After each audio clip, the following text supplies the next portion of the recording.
welcome.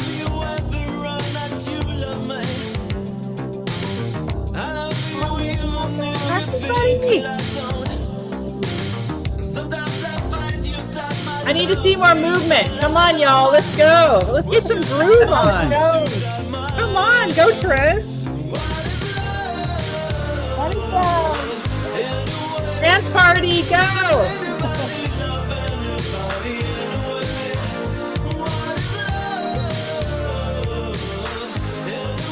Go, Hope Harris. Good idea. Hey, Darlene. Yeah.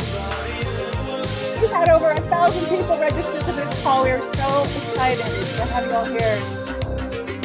I want to put yourself in gallery view, see all the faces. Welcome.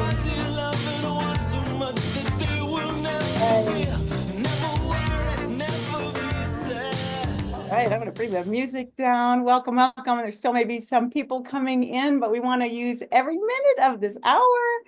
So great to see you here today for this special event on love and dating and midlife and beyond. We've got Kari Cardinale with us as moderator and an expert panel. Oh my gosh, I'm so excited that all four of these people can be in the room. Me too. We are fired up, you guys. I hope everyone is excited to be here. Pop in the chat. Where are you in the world? And how you feeling about this call? Pop it in the chat. Let's see where everybody is calling in from. We have over 6,000 alumni from 60 countries. Here we go. London, Ottawa, Canada, all over the United States. Look at this, Leslie. I know, so awesome. This is so Germany's here. Florida's here. Love it. Oh my gosh. Great to have you all here. I don't want to waste any time. And thank you, Kari, for being here too. You are the queen of these events, so it's so great to have you. I want to introduce our expert panel. I'm going to start with Arielle Ford. She's a leading voice in personal growth and contemporary spirituality, known as the Cupid of consciousness. Love that. Celebrated love and relationship expert. She's authored 11 books, including the international bestseller, The Soulmate Secret. As a former top book publicist, she played a key role in launching the careers of many self-help icons. Arielle's mission is to help people find, keep, and be love. Welcome, Arielle. Next, we have Evan Mark Katz, who's a renowned dating coach and author specializing in helping smart, successful women find lasting love.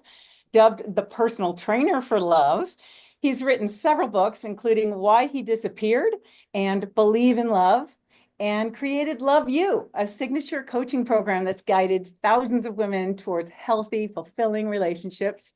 His popular blog has reached millions worldwide. Hi, Evan Katz. How are you? And Barb Beck is a life and relationship coach with nearly 30 years of experience helping individuals transform their lives and relationships. She's known for her deep, heart-centered approach. She's coached a diverse range of clients, from celebrities to everyday couples.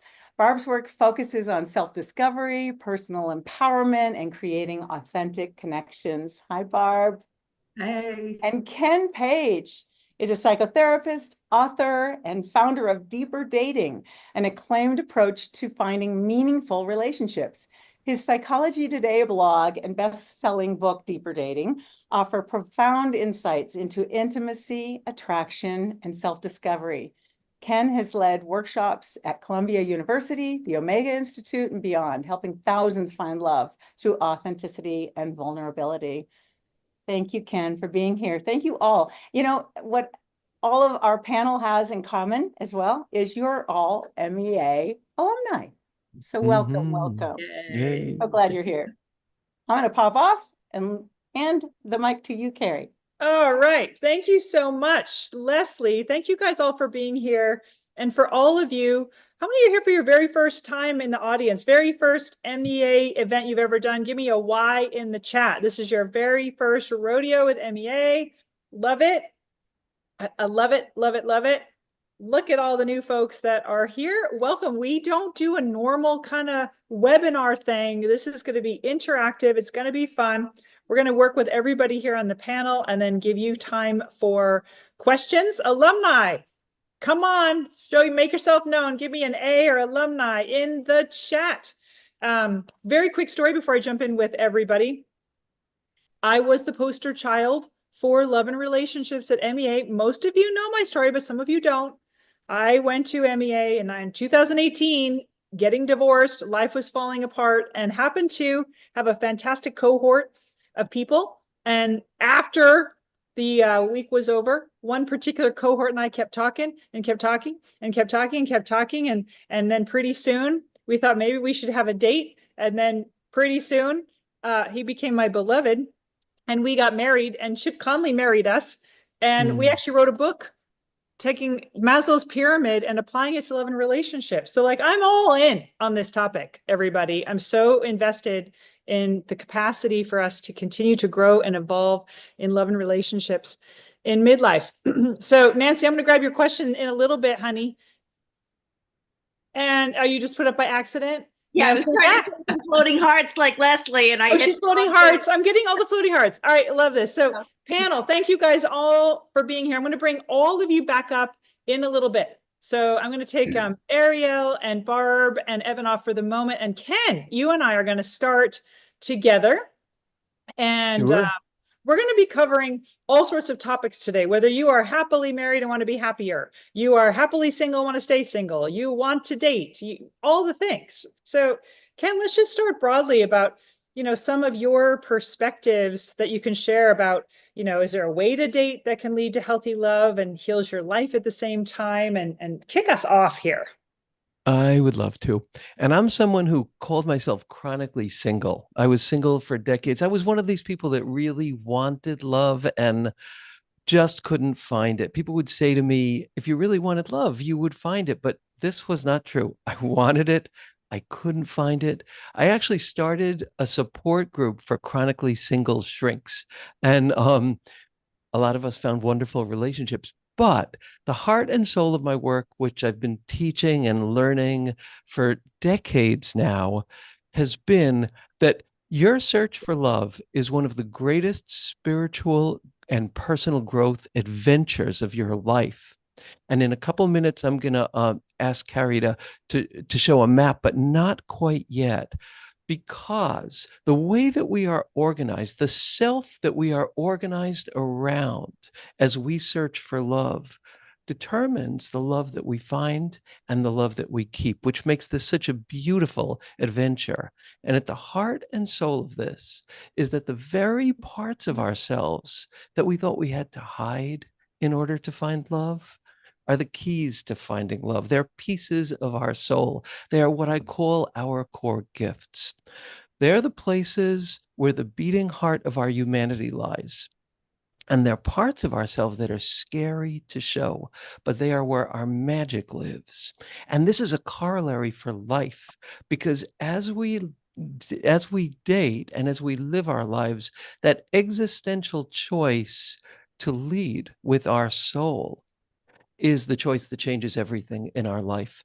We do that in our lives, but we're not taught to do that in our dating lives. We're taught to date from the outside in, which is the path to pain. When I was about 8 years old, my mom once said to me, I was doing a maze puzzle, and my mom said to me, "Ken, you know how to cheat at a maze?" And I said, "No." And she taught me the key to hacking almost everything.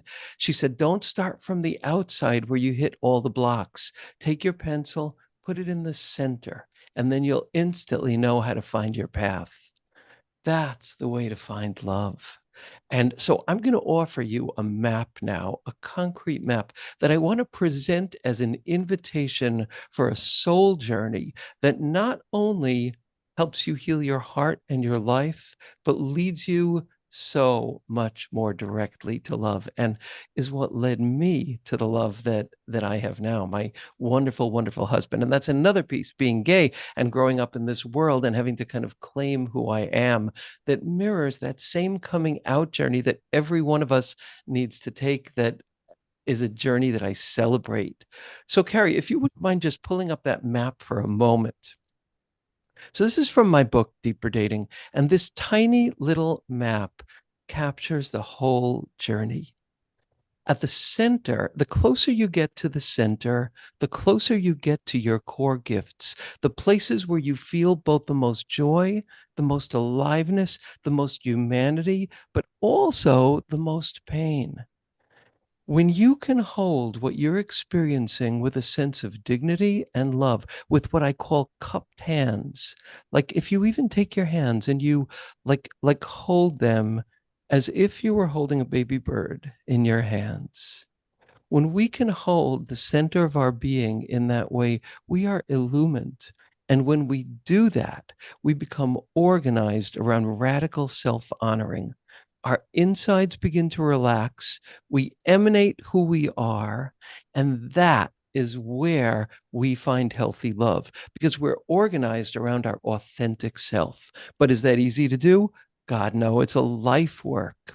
So if you move out, like from the gift zone, this is where most of us tend to spend a lot of our time, the zone of protection. It's kind of the creation of a kind of false self, a less authentic self. And this is what we're taught to date from. Act confident, act feminine, act masculine, as opposed to emanate who you really are. When we go out further, we go into the zone of disconnection, and that's the place of deep loneliness and deep pain. And all of us have been there at times, and it's a very hard place. The further you get from the light of your core, two things happen. One thing is the more emptiness you feel, the more protected you feel. But this is kind of the miracle of the journey, is that the further out you go from your core, the more you have to develop armor. In nature, creatures that have an endoskeleton, a spine, don't need to have an armor. Creatures that don't have a spine need to have an armor. When we live in our gift zone and make this brave choice, which in all of my work, I teach people how to do this, the identifying of your core gifts, the parts that are the most you, that the world has maybe told you are not going to help you find love, but they're the very key to finding love. When you are organized around that part of you, you become attracted to people who can love you for who you are. Your attractions actually begin to change. The people you're turned onto, the people you notice, and the people that you attract as well. When you go out into the zone of protection, that's where your armor develops. And when you're armored, you don't have a spine. Your core gifts are your spine, which means you can be flexible, you can be vulnerable, you can bend, but you've got backbone. It's the backbone of dignity, of committing to your soul authenticity. The more you live in the zone of protection, the more you live from your armor. And this is the amazing thing. That means the more that you're going to be sexually and romantically attracted to people who are not right for you. So that as you learn to turn your entire dating journey into this journey of authenticity, you lead by asking this question, these two questions. When I'm dating, does my soul feel safe with this person? Does it feel seen with this person? Does my soul feel safe and seen with this person? When you make that your central question, your life blossoms, your growth blossoms, you develop a spine instead of an armor, and your deep inner self finally relaxes because it knows it's being protected. This is the soul journey. This is the journey that if you're not on that journey, you're not on the right journey. It's the journey of authenticity. It's the journey of radical self-treasuring, which is a magnificent soul journey. That's the journey that I teach, in all of my work, my 200 podcast episodes, my book, my 6-month personal intensives. That's the heart and soul of the work that I teach, which is the journey from the inside out. And so one last thing, if you want to use that map as an incredible interactive tool, I'm going to ask you a question. If you had a push pin, and remember the three circles are the gift zone, the zone of protection, and the zone of disconnection. If you were going to take a push pin right now and place it into the place where you date from, where would you put that? Your job becomes to date where your push pin is somewhere inside that gift zone. And when you name your core gifts, you can dignify them more. And all of my work teaches how to actually discover and name your core gifts. But simply put, the way to do that is to notice in your intimacy life what hurts your heart and what fills your heart. That is the path to this radical dignity that we want. So, what you want to do in your dating life is date from your gift zone and then say, when I do that brave act, which we need help and support with because it's brave as hell, it is existentially brave.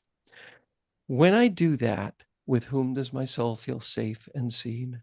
When you organize your dating life around that, it becomes a spiritual adventure. It heals your heart. It heals your life. It teaches you self-love. And miraculously, you then draw the people who are really right for you. And when you find those people where there's character, goodness, decency, and attraction, that's where you want to build your home in the world. And that's the journey of authenticity. That's the journey of your core gifts. So beautiful. We have this little ritual at MEA that we do where we polish pearls of wisdom by doing this. So everybody go ahead and, yeah, I love this as a practice, this idea of recognizing when we're disconnected from that core throughout our life, in our interactions with others and the way we are with ourselves, with the way we are with our partners, as well as how we approach dating.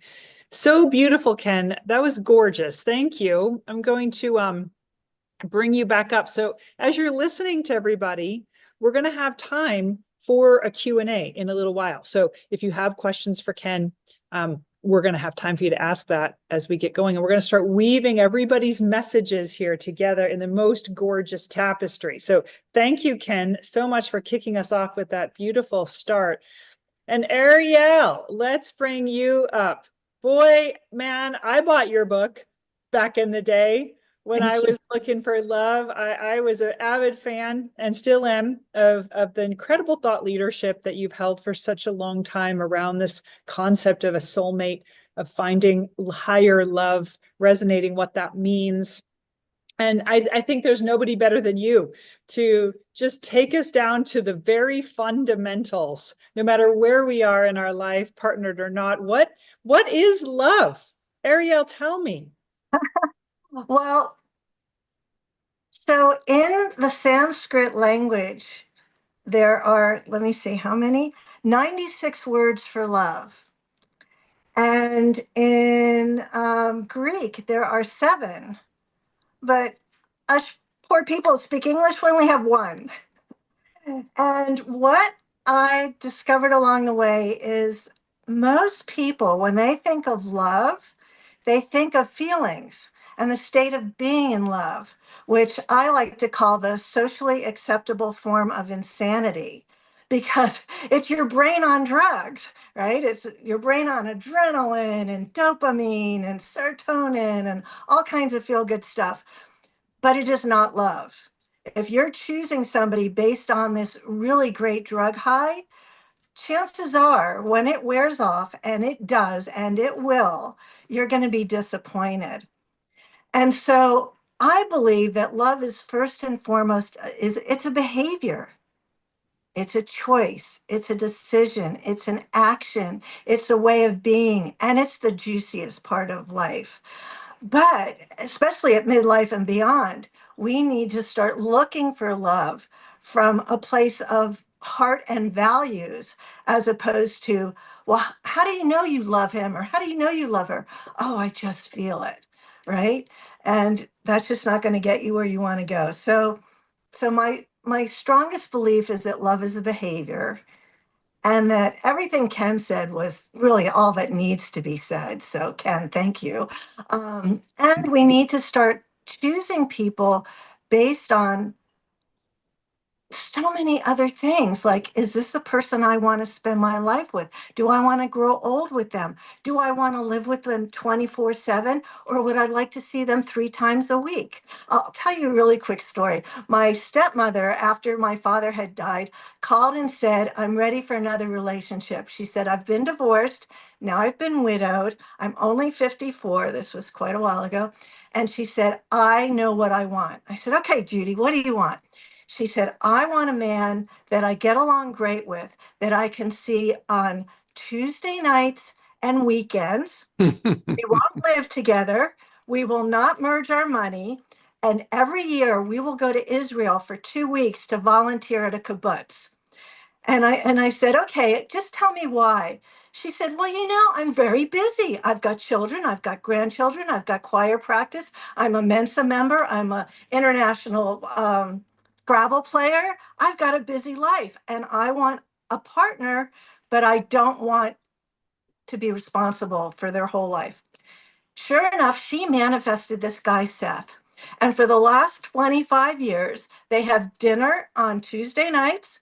They spend time together on the weekends. And until last year, they went to Israel every single year together. So at this point in your life, at midlife or beyond, what is it that you want? Do you want somebody who lives next door, down the street, across the country? You know, do you want somebody who is just casual, or do you want to take sacred vows and get married? Probably again. And there's so many great options. So I think we just need to expand, like, what does relationship look like for you?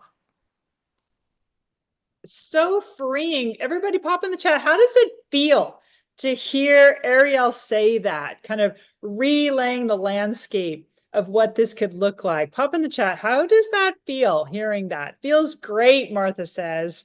Permission underlies my thoughts. It's encouraging. It's spot on. It's liberating. Yeah, we talk about this all the time at MEA. We are all pioneers. We have an extra 30 years of life that are active and busy and creative. And so what a great way, Arielle, to lay this landscape of redefining what relationships can look like. It's validating, Meher says, totally. Gives power, self-determination, and redefinition. Yep, amazing. Boom, thank you. Boom, just giving us a serious level set right there. We're going to bring Arielle back up in a few minutes. All right, Evan, Mark, Katz, come on up, my friend. So, potent work here, the work that you're doing to help people in this process of dating, finding the right partner. And I think that you've got some specifics now that you can kind of take us down into of, why do people think, I've heard this term many times, well, my picker is broken. My picker is broken. I picked the wrong people. I am damaged good. Like, I am a train wreck. I'm not doing this anymore. Right? Like, there's this mindset. And back to Ken's, like, boy, that's probably not a gift zone space to be operating from, but a very wounded place or a scared place. So I'd love to hear your thoughts of how do we start focusing now more specifically on what could people think about differently around the way they're thinking about it, or how they should approach dating and what they want to get from a partner. Yeah, so the going story is usually I attract the wrong people. Anybody ever think I attract the wrong people? That's the going rate. That's just the way people talk. And I think it's slightly inaccurate. I think it's more accurate to say I am attracted to the wrong people. You're not a magnet. They don't just come to you and stick to you against your will. Oh my God, why do I attract the wrong people? If you are attracted to narcissists because your mother or father was a narcissist, that's going to be what's familiar to you. And we are attracted to what is familiar to us. And then we live that out over and over and over as adults, choosing highly flawed people and trying to make things work. And so you use the word picker. That's pretty much my whole mission in life, is to help people fix their broken pickers. Right? It's the GPS inside you. If the GPS leads you in the wrong direction, it's no wonder that you're going to end up in the wrong destination with the wrong person that you chose 20 years ago. So the more we could dial into what and Ken and Arielle have done a really nice job of kind of outlining what love looks like. I try to get just a little bit more specific and granular on, well, what are the components of that so you could identify it when it does come along. Love that. Everyone's like, yes, okay, this is great. This is helpful. So what you have 5 qualities that you think all people should get from their partners. That's intriguing. Well, think about how people date, right? We'll talk about online dating. I'm not going to throw it under the bus. 50% of couples start online, so we could tell all the bad stories about it, and they're true. But at the end of the day, it's a tool to meet people when we don't meet too many people in real life. But what do we look for when we go online? You pick up your phone, you see a photo, right? Height, weight, age, education, income, common interests. Northwestern did a study a couple summers ago that say that those things have 0% to do with whether you're going to have a happy marriage.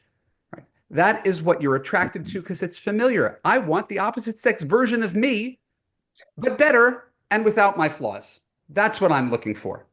Could he be taller, cuter, smarter, richer, nicer, and funnier than I am? That would be really, really great. And so we spend all our time. It's not that the external doesn't matter. It does matter. That's what draws you in.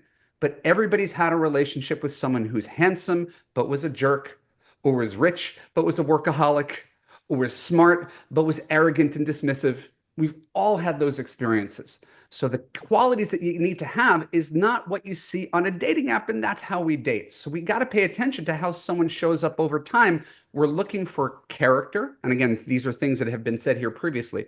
Character, kindness, consistency, communication, and commitment, right? And if you wanted to add one more, I'd call it connection, because that's not included in that. And that's sort of the basic personal chemistry we have. But if you're missing any one of those things, it doesn't matter. And I coach smart, strong, successful women. He could be a Top Chef, supermodel, Rhodes Scholar, tantric sex master. But if he only wants to text you once a month, it doesn't matter. If he yells at you when you feel the need to be heard and want to have a serious relationship discussion, doesn't matter.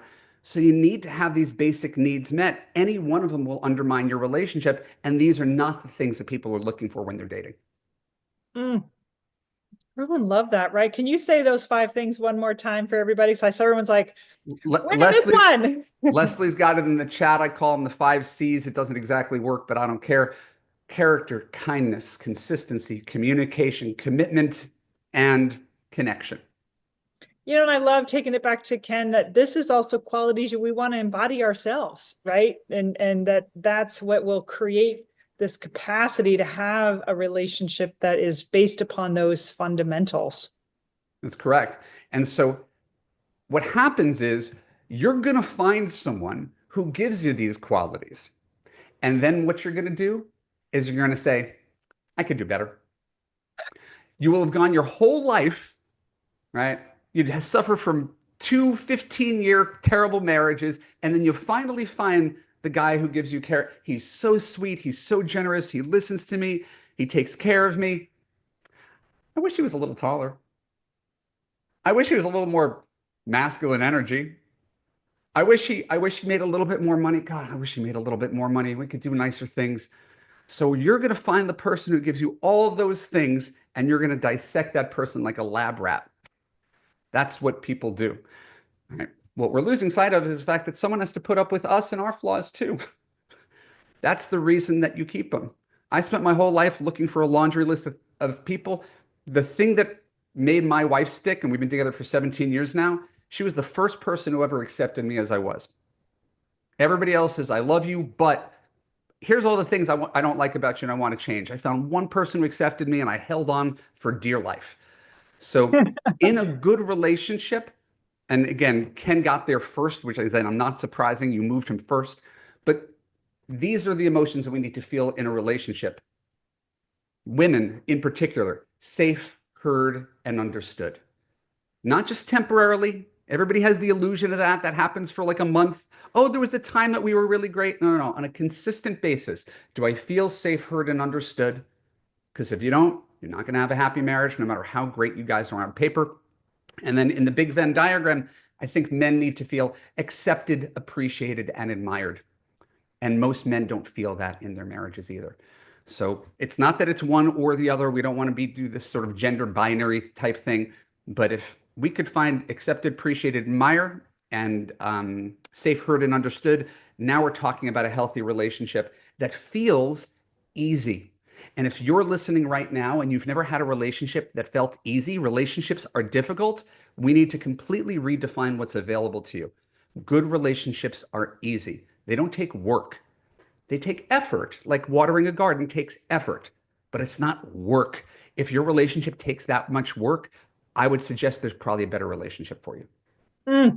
I love this. And everyone who's listening, we're all in our second adulthood now.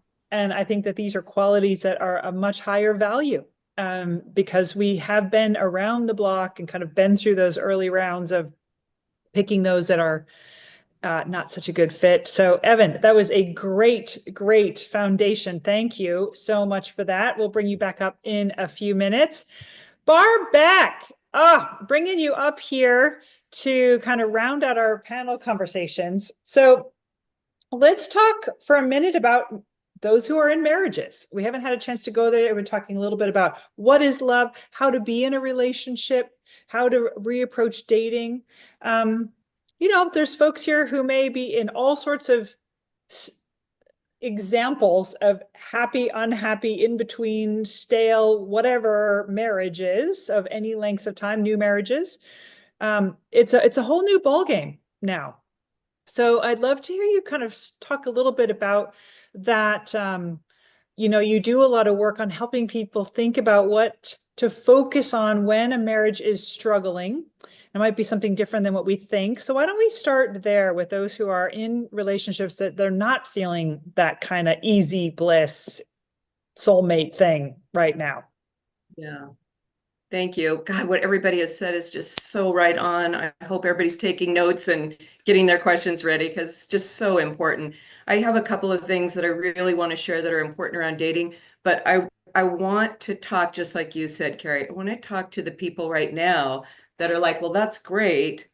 Maybe I'll be in that dating place again if I'm leaving him. I'm sure in this place, in this long-term marriage or long-term relationship where things feel flat, and especially at this age, if we've been in a relationship for a long time, I have clients that come to me and say, I met this person in high school or in college, like I haven't even thought about anything else. And we've been through, everything, having kids and that kind of thing. And you have a few good marriages, but there are so many where people are, the words they use are, I just don't feel it. And here's the exact sentence that they say. I love him or I love her, but I'm not in love with them anymore. I have fallen out of love. And my belief is that we don't fall in love and out of love, that that's not what actually happens. That what happens is that we emotionally connect with people. And in the beginning, as everybody's talked about, it's so easy. It might be from lust and infatuation, or it might be from really great qualities that we've connected with somebody on. But that over the years, what gets broken down is the emotional connection between two people. They think it's communication because the out picturing of an emotional connection that's stretched too thin or broken down is that we're not communicating well now. Because why? Because pretty much we're either in a power struggle and have been in that for quite some time. So every bit of communication sounds like some form of criticism or blame or finger pointing or frustration or exasperation, or it's that I've shut down so much that I don't even show those emotions to you. I'm out of the power struggle. I'm over here.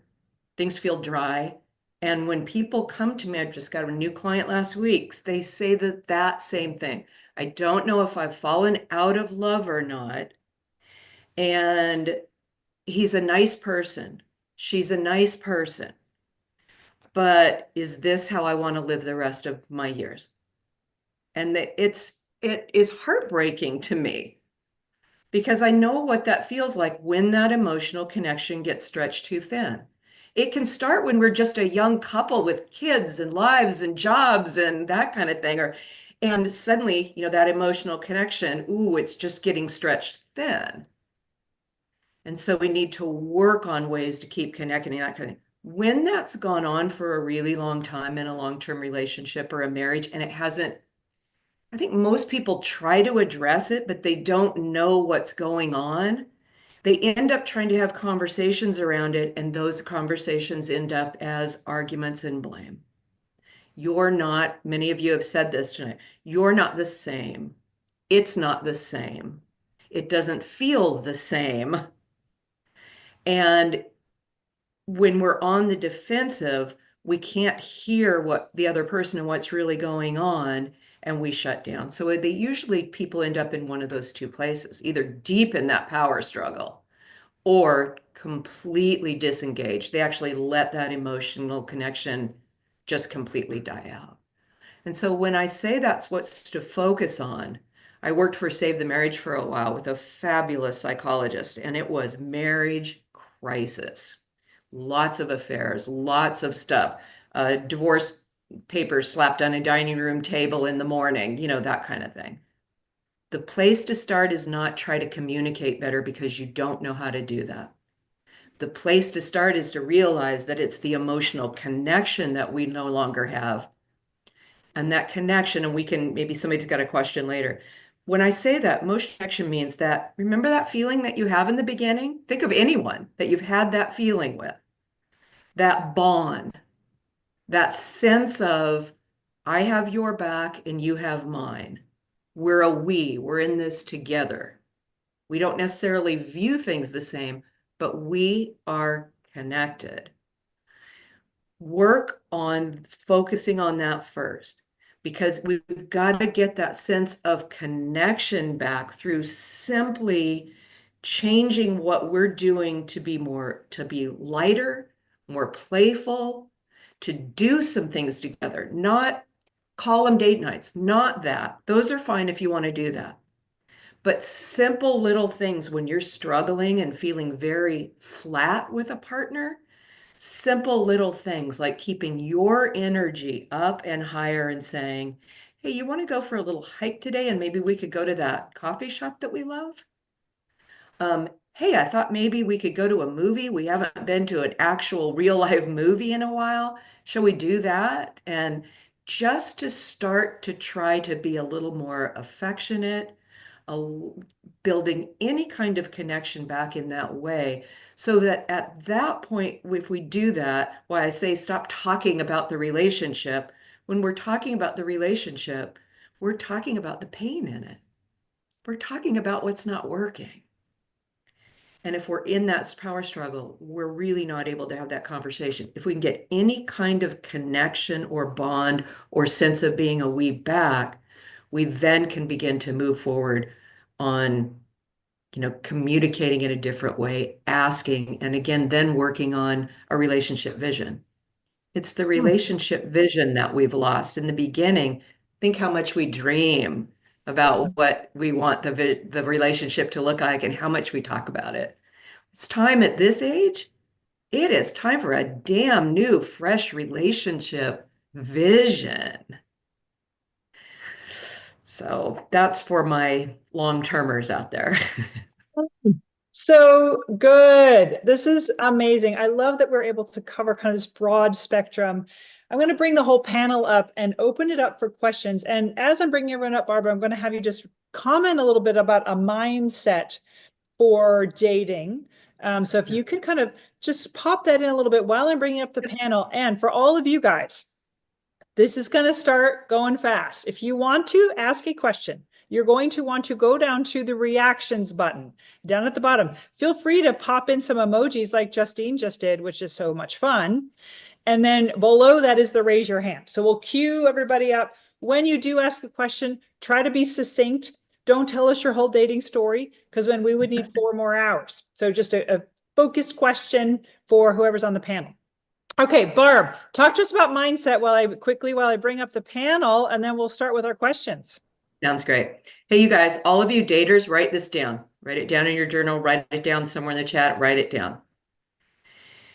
When you keep taking emotional hits, okay, this is not what to write down. When you keep saying, I'm taking emotional hits, dating is driving me crazy, I don't know if I can drag myself back out there again. There's no reason you should be taking these kind of emotional hits while you're dating. Why? This is what to write down. Dating is not a relationship. Dating is not a relationship.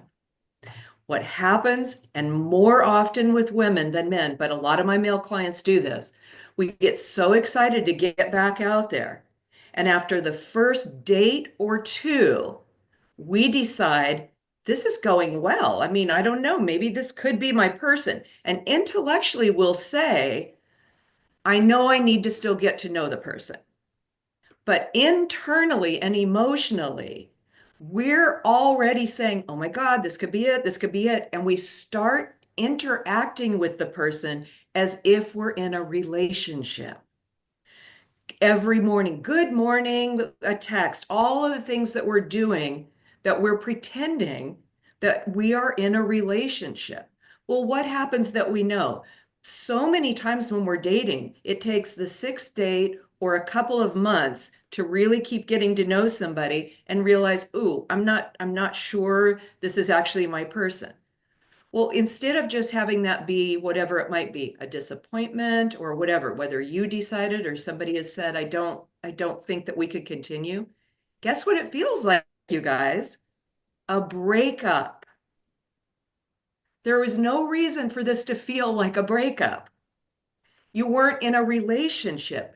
You were dating someone, because that time period that's spent dating is simply to spend enough time to get to know whether that person could be somebody that you could have a long-term relationship with. So Perfect. that's the first thing that I would say right there, is look at your mindset when you're going into the dating world again. Beautiful. Thank you. Panel, this is amazing. Let me just bring up Justine. Quick question. Hello, Justine. Hi. Well, first of all, I just love what you just said, because I was talking with a girlfriend about how sometimes before I've even met somebody, I get rejected. And I'm like, how does that make me feel? So I think love that mindset. And how do we contain ourselves so we don't get emotionally attached to every text that comes through? One. But I think that my biggest question and my biggest struggle dating after, almost 30 years of marriage is, how do I know what I want? My view has been not to go in with blinders on, to be open, but I'm starting to see what I don't want. But how quickly to determine this person's not for me because of A, B, C, and D? I don't know if that's specific enough, but that's my question. What's the actual question? So maybe Evan, it looks like Evan, you want to grab that one, and maybe Ken, you have a comment? Go ahead, Evan. I have thoughts. Hi, Justine. Nice to see you. Hi, good to see you too.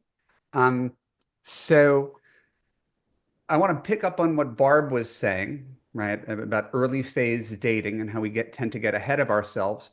There's also this mid-phase dating, which kind of trips us up a little bit, where we think that choosing a boyfriend is the equivalent of choosing a husband. And you're not. You do not have to know in the first couple months if he's your person. My central metaphor in coaching, and again, if I were coaching men, I'd say the same thing. You're the CEO of your love life. The other person is just an intern applying for a job. And that intern might have a great resume and they might give some good interviews, but they still don't get their health insurance for the next 3 months. You're constantly evaluating. So we put so much pressure on figuring out the last page of the book. We're trying to read the last page of the book without even reading the book. The book doesn't even exist. He doesn't have it. You don't have it. Nobody knows where this is going to go. So I think that's part of the pain, is we so don't want to make any mistakes that we're trying to figure things out in that first 90 minutes. What's his deal? I don't want to get hurt. I don't want to waste my time. And it puts way too much pressure. The feeling around a first date is closer to sitting next to someone on a plane. The guy in 22B.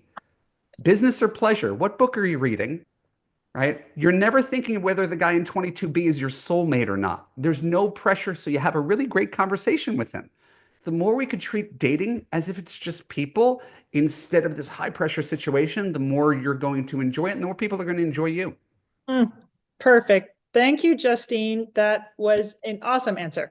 Kind of like getting the Hollywood idea out of all of this, the fairy tale. Oh, Ken, you want to say something real quick? And then I've got Susan. I do. Really quick to Justine. I just want to say that the other piece of this is when you go into dating and trust your nervous system, you will know if things don't feel quite right. And what we do is we keep silent about those things and figure it out in our head. A much quicker and better way to do this is to share your asks, your wants, what doesn't feel right, what does feel right appropriately, but in the beginning, because that's actually what builds the book of potential love. So I just want to add that thought. Love that, Ken. That's beautiful. Susan, and then and Arielle, I'll have you jump in. Susan, please. Okay, let me be as succinct as possible. Divorced in 2006, single for the last 6 years, and during that last 6 years, not interested in dating at all. And during that time, my libido died, so I'm like, oh, great. Well, this is a sign. I don't need it. 2.5 weeks ago, I started chatting with this friend of a friend at a party, and wham, like compatibility, humor, intelligence, all these things came flooding over that thing. And it's been nonstop. Now, of course, my thought is, I don't want to screw it up, but I'm also trying to, I mean, it's a lot. I mean, it's 4 days a week. I mean, it's just a lot. We're both enjoying it. But I also, mentally, I'm thinking, do I kind of surf without trying to guide this? Do I let it go? Do I let him take the lead? That kind of a thing. Because I don't want to push him away and I don't want to expect too much. And I just want to keep riding it. Arielle, this feels like a perfect one for you to jump in, and then maybe Barb quickly. We're going to try to be quick here. Yeah. Please, Arielle. I think for me, it's about having as much fun as possible and stop trying to forecast the future. You don't have a crystal ball. And I want to just add something to what Ken said about trusting your nervous system. If somebody says something or does something that, sort of has you, flinch a little bit, do what Chip would tell you to do. Ask clarifying questions rather than make an assumption. Oh, he or she is this or that. Ask a question. Get really good at asking clarifying questions. And other than that, I'm just going to tell all of you, try to have as much fun as possible. There is no shortage of love in the world. None. All you can do is do your best. And if I were single, I'd be hiring 1 or 3 or all of these coaches to work with. Don't try to do this alone. It's really hard. If you were going to start a new business, you wouldn't be you'd be asking questions. You'd be hiring consultants. These are the best in the business. Use them. Thank you. Awesome, Susan. That is a great question. I'm going to mix it up a little bit. I'm going to bring up Cece. Come on up. Thank you, Kari. The biggest question I have is how to meet people. I have tried everything. I've moved across country 5 years ago, and in my new spot, in my new place, I've tried dating algorithms. I've tried the personal algorithms. I've tried people introducing me. I've joined clubs. I'm really struggling with that. Would love to know anyone's opinion on things I might have tried. Who wants to grab this one? Ken.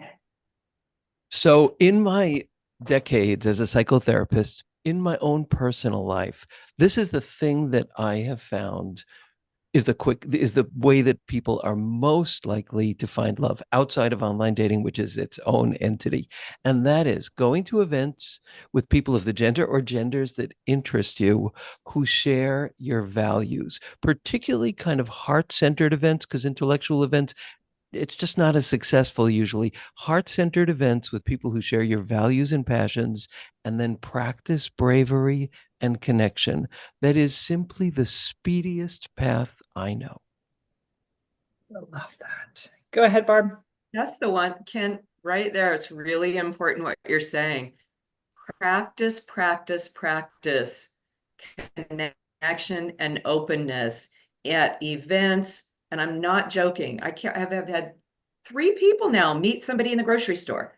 You know, I can't tell you how many people say to me, no, I didn't notice he was trying to get my attention, or no, I didn't notice that she was talking to me more than you know, somebody would normally. That kind of, like, practice being in your body and present and noticing, and your bravery. Practice speaking up. I say stay on the dating apps. I think it's a great way to keep meeting people that you'll never meet otherwise. But in your world, make sure that you're being present and open and exercising bravery. The airport is a fabulous place, but usually we sit there and wait for somebody else to talk to us. I love this. I'm bringing up Mermero. How are you? Mute. Hello, everybody. Thank you for this session. I wrote my question here. Hopefully it's clear. I have no problem with connecting and finding partners, but when at some point I find that is not the right person I need, probably they think the same about me, so the relationship turns sour and ends badly. Currently, I feel open and ready to date again. I'm putting in place the techniques and I learned from the past, but now I feel afraid to face the same fate and waste my time. So even though I'm meeting people and feeling great going out, I am unsure if I want to be in a relationship again. Should I wait more time to feel something else, more sure?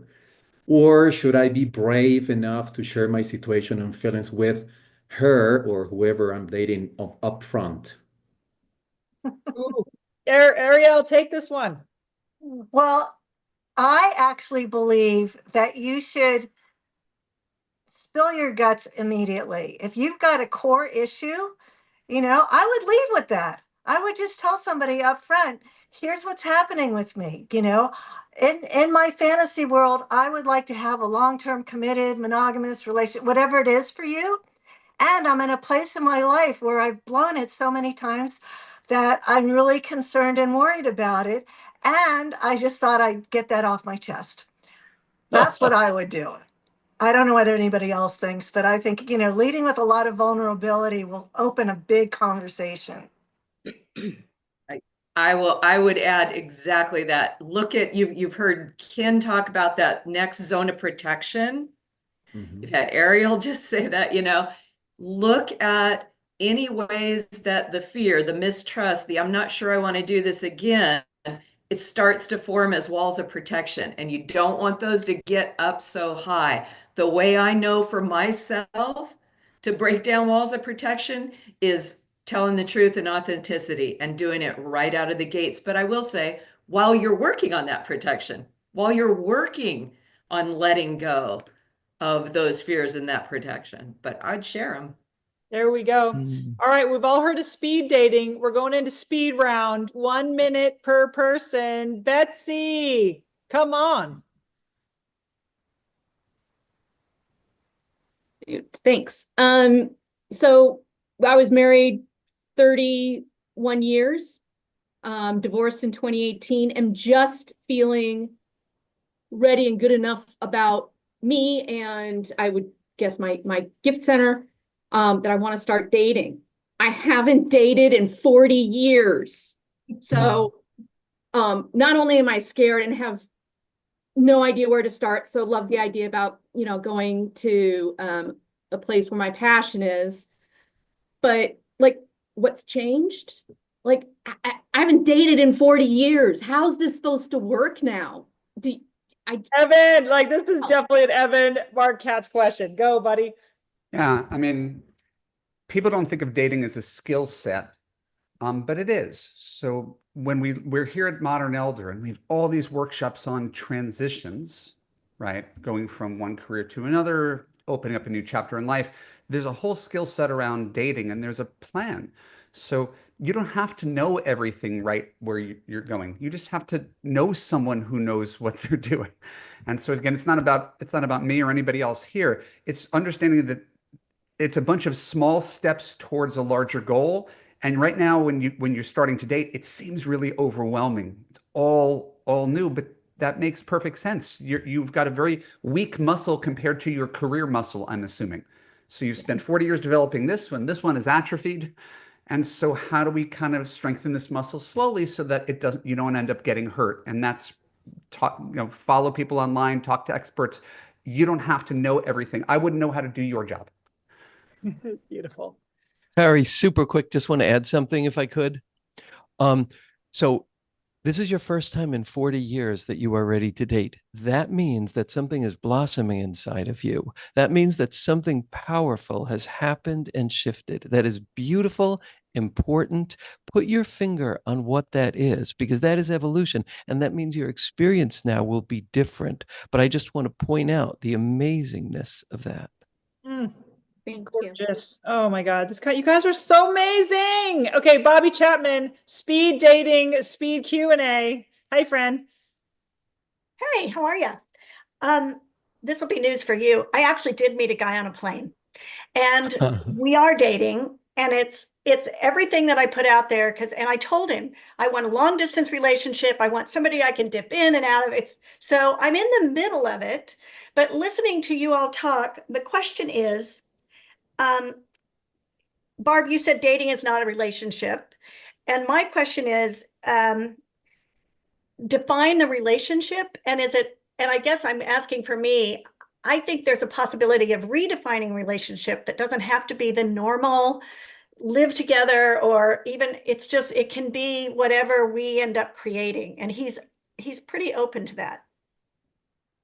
Yeah, absolutely. My best friend, so I started dating again at 58 and met my husband now, currently we'll be married 9 years or something soon. And it was wonderful. So I was going through what all of you are going through.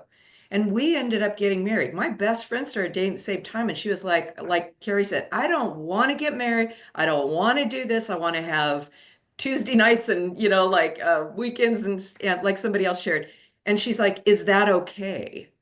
And it's like, it's okay. And especially at this age, right? We have all kinds of different things going on, and we fly to see grandkids and all kinds of differences. Anything's okay as long as you're remaining. So right now you asked two questions that I heard. One is, when is it a relationship? When you really feel that both of you are not what I call sorting and screening still. When you're not testing the waters, I don't mean testing the person, testing. I mean, when you're really feeling like you don't need to keep gathering in time and information and allowing enough to go by where you can say, I think I want to make some kind of commitment to this person. Okay. And if you say, I've decided that in a month, I would say probably not. It really takes, we're complex human beings. And it really takes some time to get to know somebody. Right. When can you decide to set up your dating relationship the way you'd like? Right now. To keep talking about, that's what you're doing is wonderful, because you're being really straightforward with the person you're dating with of what would be playful and what your relationship vision is and how you would feel vibrant. I want you to feel vibrant all the time. So I would stay with being truthful, watch any ways that we start to dance around things with people. Amazing. Gosh, Leslie, look at this hour. I told you it was going to fly by like a comet. Barb Beck, Ken Page, Evan Katz, Arielle Ford, the Giants. What an incredible collection of thought leadership, all of whom are MEA alumni. Those of you who are new to MEA, you may have seen in the chat links to our website. This is totally recorded. You are absolutely getting the recording. It lives on our website under free wisdom, which is one of our commitments as a company, is to provide free thought leadership, wisdom, community building all the time to push this movement out there in the world. If you're interested in participating, we have online programs. We have in-person programs at our Baja campus, at our Santa Fe campus, and we have real people who will talk to you. Okay, no chat bots. We have actual amazing humans who are on this call right now, who are our advisors, who will take your call and talk to you about whatever you have going on in your life. And alumni, man, do we love you so much. And Leslie's going to take us out with some music for a final dance party. Go out there, build the love that you want in your life. And thank you, panel, for being here. Thank you, everybody. Thank you so much. Thank you, everyone.